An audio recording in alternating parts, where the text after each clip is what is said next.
Let's talk more about where this rally goes from here this morning with Fundstrat Global Advisors Head of Research and CNBC contributor Tom Lee, who recently raised his target to S&P 6K. Tom, good to have you. I loved your note the other day looking at what S&P revenue has done in the face of declining inflation.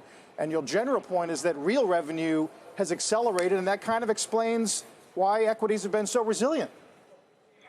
That's right, Carl. As you know, many investors and pundits thought as inflation fell, and it's been cut in half in the last 2 years, that would cause revenue growth not only to hit a wall, but that earnings would stall. But instead, S&P revenue growth is going to be over 5% this quarter. And on a real basis, that's over plus 2%. And that's the strongest. It's really one of the strongest numbers in more than 2 years. And so it is a really high quality earnings season so far. And, close to 80%, or actually more than 80% are beating earnings so far. So it's a good beat season, but it's early. Right. And how much of it is due to financials? Is any kind of tailwind, although we heard various comments about this, if a Fed tailwind does exist, is it likely to affect other areas of the economy as much as the banks? Well, in your opening comments, you talked about industrials, and that's something to watch because last week financials reported, and it was, pretty much universally better than expected, and financials are doing really well year to date. But the other group that's very sensitive to the Fed cutting would be industrials, and there's a lot of industrial reports this week. It's about a quarter of the S&P, but I'd say it's so far so good. And again, industrials are doing well in the face of an ISM that's kind of been at rock bottom for 2 years now.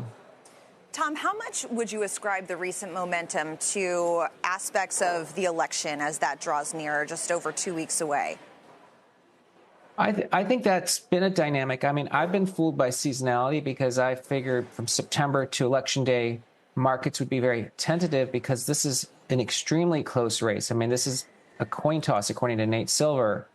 But something that Stan Druckenmiller said last week might explain a lot, that markets are betting that Republicans could take the Senate, and that actually could ignite animal spirits. So there may be underlying momentum that the Republicans take parts of Congress, and that's why markets are bullish. Are you at all worried? There were some comments out of German PPI was down 1.4 year on year, Tom, but there was some ancillary commentary about worries about a reflationary period, largely due to geopolitical events. We mentioned oil coming back a bit today. How worried are you about that?